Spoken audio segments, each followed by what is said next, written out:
Hi everyone, welcome back to our channel. आज का ये वीडियो पीवाईक्यू नंबर 54 होने वाला है। Previous year question 54। ये किसके लिए है? ये CSIR नेट लाइफ साइंस से रिलेटेड सब्जेक्ट के लिए है, जिसमें कि हम टारगेट दिसंबर 2026 को कर रहे हैं। और जहां पे आपको पता है कि CSIR DBT दोनों को मर्ज कर दिया गया है। और अगर एडिशनल इन्फॉर्मेशन नए जो लोग जुड़ रहे हैं उनको देना चाहूँ तो ये हमारी master CSIR net PYQ series होती है, जो वीक में एवरीडे अपलोड होती है। केवल 10 से 15 मिनट की ये वीडियो होती है, जो कि आपको प्रीवियस ईयर क्वेश्चन को पैटर्न बताती है, तरीके बताती है कि किस तरीके के क्वेश्चन पूछे जाते हैं। जो भी पीवाईक्यू हम सॉल्व करते हैं उसे एक्स्ट्रा क्लियर कॉन्सेप्ट के साथ सॉल्व करते हैं और डिटेल एक्सप्लेनेशन के साथ भी। आज जैसे ट्यूसडे तो हम सेल कल्चर के क्वेश्चन को सॉल्व करने वाले हैं। नेक्स्ट हम कल डिफरेंट सब्जेक्ट के क्वेश्चन को टारगेट करेंगे। डेली पीवाईक्यू सीरीज ये होती है, वन सब्जेक्ट एवरीडे हम डिस्कस करते हैं डेली कंसिस्टेंसी के, जिससे कि आप मैक्सिमम स्कोर कर सकें। तो यहाँ तक आपको पता है कि हमको क्या करना है, कि हमें अपने क्वेश्चन प्रीवियस ईयर क्वेश्चन को देखने हैं, उन्हें सॉल्व करने हैं और आगे बढ़ना है। तो आपको पता है कि आपकी स्क्रीन पे एक करके क्वेश्चन होंगे, आपको उसको जवाब देने हैं। उससे पहले आपको दो काम करने हैं, एक तो चैनल को हमारे सब्सक्राइब करना है और दूसरा वीडियो को लाइक करना है। तो वीडियो स्टार्ट होते ही आपको ये काम कर देना। तो चलिए स्टार्ट करते हैं आज की वीडियो। आपको पता है कि हमारी वीडियो स्टार्ट होती है एक छोटे से मोटिवेशन कोटेशन के साथ। तो मोटिवेशन आपके लिए यही है कि tomorrow you can try again, यानी अगर आज नहीं कोई चीज़ें हो रही है, नहीं आपके क्वेश्चंस लग रहे हैं, तो उसे वीडियो में बने रहना है, जिससे कि कोई नुकसान नहीं होने वाला है। आपको वो चीज़ें या तो आएंगी या तो आपको वो समझ आएंगी, दो में से एक चीज़ होगा। आपको ऐसा नहीं होगा कि नहीं आएगा कोई चीज़, ऐसा होगा या तो आपको वो क्वेश्चन होगा या तो आपको वो क्वेश्चन मैं बताऊंगा तो आपको समझ में आ जाएगा। तो इसलिए वीडियो को पूरा देखना। तो आई होप आपको मोटिवेशन कोटेशन समझ में आया होगा और नेक्स्ट डे आपको दोबारा भी कंटिन्यूटी मेंटेन रखनी है। तो चलिए स्टार्ट करते हैं। अब आपकी स्क्रीन पे एक एक करके क्वेश्चन सारे शो होंगे और आपको उसके क्या करने हैं, जवाब देने हैं। फर्स्ट क्वेश्चन आपकी स्क्रीन पे शो हो रहा है ये, what would happen to mutant cell by ionising radiation. यानी अगर कोई सेल है, आपने कल्चर किया या फिर नहीं कल्चर किया, तो यहाँ पे तो जनरली हम सेल कल्चर के तरफ में बात कर रहे हैं। तो अगर उसे म्यूटेंट सेल है, तो अगर आपने उसको क्या कर लिया है, उसका सेल कल्चर कर लिया है और साथ ही साथ आप उस पर क्या अप्लाई कर रहे हैं, रेडिएशन अप्लाई कर रहे हैं। तो रेडिएशन अप्लाई कर रहे हैं तो ऐसी कौन सी कंडीशन होगी उस सेल कल्चर में जो कि हमें देखने को मिलेगी? एपोप्टोसिस। एपोप्टोसिस जो होता है ये सेल टू सेल डेथ होता है, यानी सेल खुद की सेल को मार देती है। तो ये ऑप्शन तो नहीं होने वाला, रेडिएशन से होता नहीं। नेक्रोसिस जो होता है ये भी एक तरीके का एपोप्टोसिस में आता है। Cell growth arrest. Cell growth arrest का मतलब क्या होता है कि सेल की जो साइकिल्स होती हैं ना, सेल की जो यहाँ पे क्या होती हैं, साइकिल्स होती हैं, उन्हें क्या कर दिया जाता है, रोक दिया जाता है, नया डीएनए नहीं बनने दिया जाता है। और फिर उसे क्या किया जाता है, जो सेल की साइकिल को अरेस्ट कर दिया गया है, इन्हें क्या कर दिया जाता है, अरेस्ट करके यहाँ पे, और इनको हम फिर क्या करते हैं, सही करते हैं। इनको हम क्या किया जाता है, इनका राइट की, इनको सही किया जाता है, या फिर कह सकें तो रिपेयर किया जाता है। क्या किया जाता है यहाँ पे, इसको क्या कर दिया जाता है, रिपेयर कर दिया जाता है। तो यहाँ पे सेल ग्रोथ अरेस्ट कर दिया जाता है म्यूटेंट सेल को, जब उन्हें रेडिएशन मिलता है। तो सेल प्रोलिफरेशन, प्रोलिफरेशन क्यों मिलेगा उससे, तो वो और ग्रोथ तेज हो जाएगी। तो ये भी ऑप्शन नहीं होगा, तो ऑप्शन नंबर सी होगा।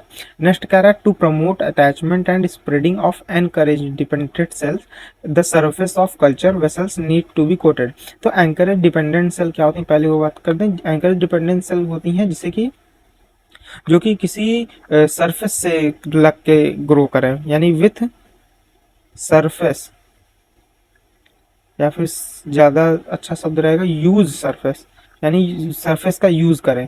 उसे हम एंकरेज डिपेंडेंट सेल कहते हैं, यानी कि उसे किसी अपने ग्रोथ के लिए सरफेस की जरूरत पड़ती है। और एंकरेज इंडिपेंडेंट सेल होती हैं जिसे कि यूज ना करना पड़े सरफेस, जैसे कि आपकी ब्लड की सेल्स हो गई। और यूज सरफेस यानी आपकी जितनी भी एपिडर्मल सेल्स हो गई, बेस ऑफ, इसके अलावा आपकी जितनी सारी स्केलेटल सेल हो गई, ये सारी चीज़ें आपकी सरफेस को यूज़ करती हैं। हार्ट की सेल हो गई। तो इसके लिए आपको यहाँ पे कह रहा है कि अगर अटैचमेंट और स्प्रेडिंग आपको क्या करना है, बढ़ाना है, तो आपको सरफेस पे क्या ऐसा लगाना पड़ेगा, किस चीज़ की कोटिंग करनी पड़ेगी किसी भी पेट्रीडिस में, आप जिसमें भी आपको कह रहे हैं। ट्रिप्सिन की यहाँ बात कर रहे हैं। ट्रिप्सिन आपका क्या होता है कि इसको आपको सेल डिटैच करने के लिए यूज होता है। यानी यहाँ पे आपने कोई कल्चर मीडियम में सेल ग्रोथ कर लिया, अब उसमें से एक स्पेसिफाइक सेल पिकअप करनी है, तो वहाँ पे हम ट्रिप्सिन का यूज करते हैं। कोलाजन एक बहुत खास प्रोटीन है जो कि सेल को एक दूसरे से अटैच करने में काम आता है, सेल के अडेयर करने में एक दूसरे के साथ हेल्प करता है, एक दूसरे से चिपकाने का काम करता है। इसके अलावा प्रोनेज, तो प्रोनेज हो नहीं सकता, पॉलीग्लाइकॉल ये भी नहीं होगा। यहाँ पे कोलाजन जो होता है बहुत ही इंपॉर्टेंट रोल प्ले करता है सेल को एक दूसरे के साथ अटैच करने में। तो ऑप्शन नंबर यहाँ पे हमारा बी वाला सही होगा। नेक्स्ट कह रहा है hybrid derived from a fusion of myeloma cell HPRT with an antibody spreading B lymphocyte. ठीक है, हाइब्रिडोमा सेल आपको पता है कैसे बनाया जाता है। यहाँ पे हम माइलोमा सेल लेते हैं या फिर जो कैंसर सेल होती हैं वो लेते हैं, और उसके साथ हम क्या करते हैं, बी लिम्फोसाइट सेल को मिला देते हैं। अब यहाँ बी लिम्फोसाइट जो होती है इसका शॉर्ट टाइम होता है, और माइलोमा सेल जो होती हैं ये बहुत ज़्यादा जीती हैं, इनके पास न्यूट्रिशन ज़्यादा होता है, माइलोमा सेल के पास लाइफ मतलब कि टाइम ज़्यादा होता है। तो इन दोनों को मिला देने से एक हाइब्रिडाइज सेल हमें मिलती है। तो इन्हें HPRT with antibody screen secreting B lymphocyte मिला गया, can be selected produce monoclonal, और ये मोनोक्लोनल एंटीबॉडी प्रोड्यूस करने लगे बाय ग्रोइंग मीडियम कंटेनिंग। और इनमें कौन सा मीडियम इनके पास होगा ये पूछ रहा है कि यानी अगर दो सेल को मिला के यहाँ पे, अब इन दोनों को मिला के अगर हमने यहाँ पे क्या कर दिया है, हाइब्रिड सेल बना दिया है, तो अभी इस हाइब्रिड सेल में क्या क्या मीडियम या फिर क्या क्या यहाँ पे मीडिया में क्या क्या चीज़ें होंगी वो बात कर रहा है। तो अगर आपने थोड़ा सा भी हाइब्रिड सेल के बारे में पढ़ा होगा तो यहाँ पे क्या होता है कि एचपीआरटी जो होता है, एचपीआरटी में क्या क्या होता है, एचपीआरटी आपको प्रोवाइड करता है क्या, एक तो पहली बात तो एचपीआरटी थायमिडीन प्रोवाइड करता है, दूसरा आपको अमाइनो पेट्रिन प्रोवाइड करता है। माइलोमा सेल की बात करें तो यहाँ पे माइलोमा सेल में ही एचपीआरटी थायमिडीन देता है, अमाइनोपेट्रिन देता है और हाइपोजेंथिन देता है। अमाइनोपेट्रिन क्या करता है, इनहिबिट कर देता है सेल के आपके नेचुरल आपका साल्वेज पाथवे होता है उसे उसे ये क्या कहता है, इनहिबिट कर देता है यहाँ पे नेचुरल साल्वेज जो पाथवे होता है सेल का, जिससे कि यहाँ पर न्यूक्लियोटाइड बनता है, उसे क्या कर देता है, उसे ये इनहिबिट कर देता है। कौन, एचपीआरटी और बी लिम्फोसाइट। इससे क्या होता है कि मीडियम में ये सारी चीज़ें आ जाती हैं और ये प्रॉपर ग्रो होने लगती हैं आपकी हाइब्रिडाइज सेल जो बनती है। थायमीन नहीं होगा, थायमीन एक विटामिन का नाम है तो ये नहीं होगा, हिस्टिडीन भी नहीं होगा, यूरेडीन भी यहाँ पे नहीं होगा, आरएनए नहीं है कोई। तो यहाँ पे ऑप्शन नंबर डी होगा सही आंसर। आई होप आपको एक्सप्लेनेशन समझ में आएगा। नेक्स्ट क्वेश्चन के ऊपर थे, नेक्स्ट क्वेश्चन आपकी स्क्रीन पे शो होगा, उसका भी आपको जवाब देना है। और ये आपकी स्क्रीन पर शो हो गए, हैट मीडियम की बात कर रहा है। जैसा कि अभी पीछे एचपीआरटी था उसी तरीके का एक हैट मीडियम भी होता है, इसमें भी सेम ही चीज इसको कह सकते हैं। ये भी हाइपोजेंथिन देता है, अमाइनोपेट्रिन देता है, थायमिडीन देता है। Is used for selecting hybridomas based on the following. यानी हैट मीडियम एक है, उसको सेलेक्ट किया गया है और इसका यूज़ किस लिए करते हैं, हमें हाइब्रिडोमा सेल जो होती हैं, हाइब्रिड मास जो होती हैं सेल की, यानी जो हाइब्रिडाइज सेल हमने बनाई है उसके मास को इसको सेलेक्ट करने के लिए एचएटी मीडियम का हम यूज़ करते हैं। तो ओनली कह रहा है इसमें से कौन सा ऑप्शन आपका क्या है सही है वो बताना है, या फिर स्टेटमेंट बताना कौन सही है। Only hybridoma will grow since inherited the HGPRT gene from B cell can synthesize DNA from hypoxanthine. तो बिल्कुल सही बात ये कह रहा है, जो एचपीजीआरटी होता है वही क्या करता है, डीएनए सिंथेसाइज करता है हाइपोजेंथिन की वजह से। हाइपोजेंथिन उसे मिलता रहता है जिससे कि उसको थायमिडीन और इसके अलावा दूसरे भी हाइपोजेंथिन प्यूरिन्स को प्रोवाइड करता है। इसको प्यूरिन्स जितने भी होते हैं एडेनिन ग्वानिन ये प्रोवाइड कर देता है डीएनए को, जिससे जीन को, जिससे कि यहाँ पर डीएनए बनता रहता है और नेचुरल पाथवे रुक जाता है। Myeloma cell will not grow in culture size, de novo synthesis is blocked by aminopterin. जैसा कि मैंने बताया डी नोवो सिंथेसिस जो पाथवे होता है वो क्या कर दिया जाता है आपका यहाँ पे ब्लॉक कर दिया जाता है अमाइनोपेक्ट्रिन की वजह से, और ये लैक ऑफ एचजीपीआरटी जीन एंजाइम की वजह से यहाँ पे एचजीपीआरटी एंजाइम खत्म हो जाता है। तो यहाँ पे आपको क्या पता चला कि ये दोनों ही सेंटेंस सही कह रहे हैं कि यहाँ पे एचजीपीआरटी की वजह से हाइपोजेंथिन बनता है जिससे कि डीएनए सिंथेसिस होती है, और माइलोमा सेल क्या होती है, इसका क्या होता है लाइफ टाइम बहुत यहाँ पे क्या होता है ज़्यादा होता है, लेकिन ये ग्रो नहीं कर पाती क्योंकि इसके पास न्यूट्रिशन नहीं होता। न्यूट्रिशन नहीं होता तो इसे एचजीपीआरटी से फ्यूज करवाते हैं जिससे कि डिनोवो सिंथेसिस बंद हो जाती है, और यहाँ पे अमाइनोपेक्टिन ये बंद करने का काम करता है। तो यहाँ पे ऑप्शन नंबर 2 भी सही है। तो यहाँ पे ऑप्शन नंबर यहाँ पे first is true, first and second are true, option number C हो जाएगा। 35 में कह रहा है डाई मिथाइल सल्फोनेट डीएमएसओ जिसे कहते हैं, ये क्रायो प्रिजर्वेंट होता है। सेल कल्चर जब हम करते हैं तो सेल जब अर्ली स्टेज में हम प्राइमरी कल्चर के बाद उसका हम सेकेंडरी कल्चर बनाते हैं, तो जब हम अर्ली कल्चर करते हैं तभी हम क्या करते हैं उसे डीएमएसओ के साथ रख के क्रायो प्रिजर्व कर देते हैं। क्यों, क्योंकि उसे हम बाद में यूज़ कर सकें और वो हमारा एक स्टॉक की तरह बचा रहे हैं for mammalian cell culture. Because क्यों हम डीएमएसओ का यूज़ करते हैं, ये एक हमारा क्रायो प्रिजर्वेंट होता है इसका यूज इसलिए करते हैं कि सेल हमारी बची रहे। तो ये क्या करता है, ये एक ऑर्गेनिक सॉल्वेंट है? नहीं, ऐसा नहीं है। इट इजिली पेनेट्रेट सेल, अगर पेनेट्रेट सेल का पेनेट्रेट हो जाएगा तो फिर दिक्कत हो जाएगी। It protect cell by preventing crystallisation of water, बिल्कुल सही कह रहा है। ये क्या करता है कि सेल में जो पानी होता है, वाटर होता है, वो अगर क्रिस्टल बन जाएगा तो सेल क्या हो जाएंगी, सेल आपकी बर्स्ट हो जाएंगे, और बर्स्ट हो जाएंगी तो फिर तो कोई मतलब ही नहीं रहेगा। तो ये वही चीज करता है कि ये क्रिस्टलाइजेशन यानी क्रिस्टल नहीं बनने देता उस वाटर का जो सेल में प्रेजेंट है, और इससे क्या होता है कि सेल बची रहती हैं। It is also utilised as nutrient, नहीं ये भी नहीं होगा। सबसे बेस्ट काम इसका क्या है डीएमएसओ का, यही है कि ये क्रिस्टलाइजेशन बनने से सेल के अंदर रोकता है, प्रिवेंट करता है। आई होप यहाँ तक आपको एक्सप्लेनेशन समझ में आया होगा। अब नेक्स्ट क्वेश्चन के बढ़ते हैं। नेक्स्ट क्वेश्चन भी आपकी स्क्रीन पे होगा, उसका भी आपको जवाब देना है। यहाँ क्या कह रहा है, choose the correct combination T and true and false. तो यहाँ पे क्या कह रहा है, सेल कल्चर के लिए एक है, इसमें ट्रू फॉल्स बताना। Higher cell density can be achieved using microcarrier, बिल्कुल सही कह रहा है। जो माइक्रो कैरियर्स आपके होते हैं उनमें क्या होता है, हायर सेल की डेंसिटी हमें मिलती है जब हम कोई भी आपके माइक्रो ऑर्गेनिज्म को उगाते हैं या फिर सेल को कल्चर करते हैं। तो वहाँ पे हमें क्या होता है कि माइक्रो कैरियर्स में कई सारे एरियाज होते हैं जहाँ पे हमारी सेल को अटैच होने के लिए प्रॉपर स्पेस मिल पाता है, इसकी वजह से क्या होता है, हाई सेल डेंसिटी मिलती है। Micro carriers increase the surface area for sale growth, बिल्कुल जैसा कि मैंने बताया कि इसके अंदर बहुत सारे हमारे एरिया होते हैं, पोर होते हैं, बीड्स होते हैं सेल के अटैच होने के लिए, और साथ ही साथ चार्जेस भी प्रेजेंट होते हैं जिससे कि सेल आके एक दूसरे से अटैच हो पाए सर्फेस से माइक्रो कैरियर्स में। तो यहाँ पे ऑप्शन नंबर 1 और 2 जो होने वाले दोनों ट्रू होने वाले। Microcarriers are use for both anchorage and non anchorage dependence, बिल्कुल गलत बोल रहा है। एनकरेज जैसा कि मैंने आपको बताया, जो कि जिसे कि सरफेस की जरूरत पड़ती है, इसे ही केवल माइक्रो कैरियर्स में ग्रो कर सकते हैं। नॉन एनकरेज डिपेंडेंट सेल जो होती हैं इसे हम सस्पेंडेड सॉल्यूशन में, जिसे हम कहते हैं, या फिर हमारा एक कह सकते हैं रोलर डिस्क आती है, रोलर फ्लास्क होता है जिसमें कि सॉल्यूशन बना रहता है, उसमें सस्पेंडेड सॉल्यूशन होता है जिस जो कि प्रॉपर चलता रहता है एवरी टाइम, उसे non in encourage dependent cell होती है, उस वहाँ ग्रो करती है। माइक्रो कैरियर्स में नहीं ग्रो करती, इसलिए फॉल्स हो जाएगा। Absence of surface charge on microcarriers enhance the attachment of cell, बिल्कुल गलत बोल रहा है। अगर हम एब्सेंस कर देंगे यानी जो सरफेस के ऊपर चार्ज प्रेजेंट हो रहा है हमारा माइक्रो कैरियर्स में, अगर हम उसे हटा देंगे तो हमारा क्या हो जाएगा, इनहेंस नहीं होगा, रिड्यूस हो जाएगा। क्योंकि आपको पता है कि यहाँ पे पॉजिटिव और निगेटिव में भी बहुत ज़्यादा देखा जाता है, बिना पॉजिटिव निगेटिव के सेल आके अटैच नहीं करेंगे माइक्रो कैरियर से, तो ये बहुत दिक्कत हो जाएगा। तो इसलिए यहाँ पे इनहेंस नहीं होना चाहिए था, यहाँ रिड्यूस होना चाहिए। तो इस वजह से सेंटेंस हमारा गलत हो गया। तो फर्स्ट हमारा ट्रू है, दूसरा भी ट्रू है, तीसरा फॉल्स है, चौथा फॉल्स है। आई होप आपको एक्सप्लेनेशन समझ में आएगा। बहुत ही ईजी वे में मैंने एक्सप्लेनेशन देने की कोशिश की है और प्रॉपर सही एक्सप्लेनेशन के साथ।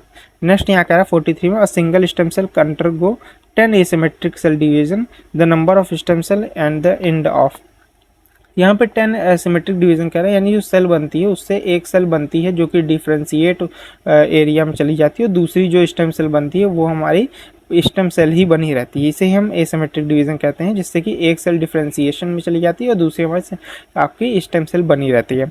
तो डिफरेंशिएशन में एक जा रही है, एक स्टेम सेल बनी रह रही है, तो इसी को हम क्या कहते हैं, एसिमेट्रिक। अगर दोनों ही स्टेम सेल बनी रहती तो हमारी वो सिमेट्रिक डिवीजन में आती। तो अब यहाँ पे एसिमेट्रिक में एक बनती है और एक चली जाती है, फिर ये जो स्टेम सेल है ये वापस से एक डिफरेंशिएशन हो जाएगा, इसका कुछ प्रॉपर फेट गेन कर लेगी और दूसरी हमारा फिर से ये स्टेम सेल बन जाएगी और ये वाली हमारी प्रॉपर्टी लूज कर देगी ये। तो इसी तरह एसिमेट्रिक डिवीजन में क्या होता जा रहा है कि आपको पता चल रहा है कि एक सेल यहाँ पे हर डिवीजन के बाद एक स्टेम सेल हमारी बच रही। तो यहाँ पे आंसर क्या हो जाएगा, एवरी डिवीजन के बाद हमारे पास एक सेल एंड में हमेशा बचती रहेंगी। तो ये भी आपको समझ में आ गया होगा। अब यहाँ पे एक न्यूमेरिकल दे दिया कि mammalian cell active growth phase were seeded at a density of 1×10⁵ cell ml after 10 hours, वो 1×10⁶ में चेंज हो जाते हैं। अगर हम इसके पॉपुलेशन के डबलिंग टाइम को निकालें तो हमारे पास कितने मतलब कि सेल्स बचेंगे। तो आपको ये न्यूमेरिकल है, छोटा सा न्यूमेरिकल, बहुत ज़्यादा इसमें कुछ बड़ा है नहीं। ट्राई करते हैं एक बार कि देखते हैं कि ये समझ में आता है कि नहीं आपके। देखिए बहुत बेसिक चीज़ यहाँ पे क्या कह रहा है कि पहले आपको यहाँ पे n0 दे दिया है, n0 जिसे कि हम कहें तो आपको यहाँ पे हो सकता है 10⁵ जो यहाँ पे दे रहा है 10⁵ n0 हो जाता है। इसके अलावा nt की बात करें तो यानी ये 10⁶ हो जा रहा है, यानी n0 मतलब इनिशियल फेज में, nt मतलब बाद में 10⁶ में हो जा रहा है।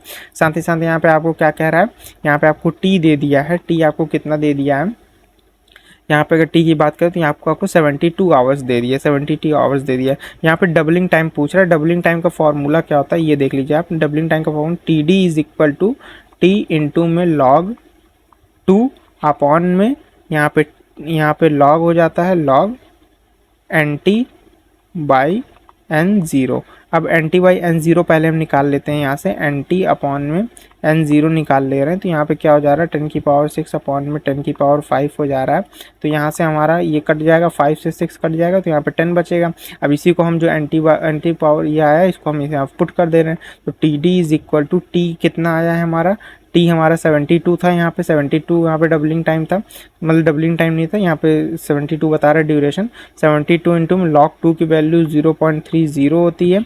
इसके अलावा यहाँ पे जो हमने निकाला log N T by N zero, इसका कितनी वैल्यू आई है 10 आई है, तो यहाँ पे log 10 हो जाएगा। log 10 की वैल्यू आपको पता है 1 रखी जाती है, तो 72 इंटू में 0.30 अपॉन में log 10 की वैल्यू 1 हो गई, तो 72 इंटू में 0.30 कहेंगे तो अप्रॉक्स यहाँ पे 2 इंटू 20 यहाँ पे 72 इंटू जी करेंगे तो यहाँ पे अप्रॉक्स यहाँ पे 21.67 तक आवर आएंगे, यानी 20.67 आवर हमें पॉपुलेशन में डबल हो जाएगी। इतने 21 घंटे के बाद पॉपुलेशन क्या हो जाएगी, डबल हो जाएगी। तो यहाँ पे कितना आंसर हो जाएगा 21.67। नेक्स्ट कह रहा है which one of the following is used as pH indicator. PH indicator की बात कर रहा हूँ तो सेल कल्चर मीडियम में एक्रेडिन ऑरेंज का यूज़ करते हैं। एक्रेडिन ऑरेंज अगर पिंक कलर में होने लगता है तो वहाँ पे पीएच आपका बढ़ जाता है, अल्काइन पीएच हो जाता है। उसकी जगह पे अगर हम देखें तो अगर ऑरेंज से येलो कलर में चला जाता है तो वहाँ पे पीएच क्या हो जाता है आपका, लो हो जाता है। पिछले सेशन में भी मैंने कई बार बताया। फिनॉल रेड नहीं यूज़ होगा यहाँ पे। ब्रोमोफिनॉल ब्लू एक स्टेनिंग ड्राई है डीएनए को स्टेन करने के लिए, 7 से 7 कुमासी ब्लू भी। आई होप आपको ये एक्सप्लेनेशन समझ में आ गया। ये आपका था न्यूमेरिकल का, इसको आप स्क्रीनशॉट ले सकते हैं। नेक्स्ट क्वेश्चन के बढ़ते हैं। नेक्स्ट क्वेश्चन आपकी स्क्रीन पे शो होगा, उसका जवाब दीजिएगा। लास्ट 2 क्वेश्चन बस बचे हुए हैं। यहाँ पे आरपीएमआई और डीएचईएम सप्लीमेंट सीरम प्रोवाइड कर रहे हैं phenol red routinely culture CO2 incubator में। अगर यहाँ पे सोडियम बाइकार्बोनेट और हेप्स को ऐड करते हैं बफरिंग एजेंट के तौर पे, तो कौन सा स्टेटमेंट यहाँ पे मीडिया के लिए सही होगा?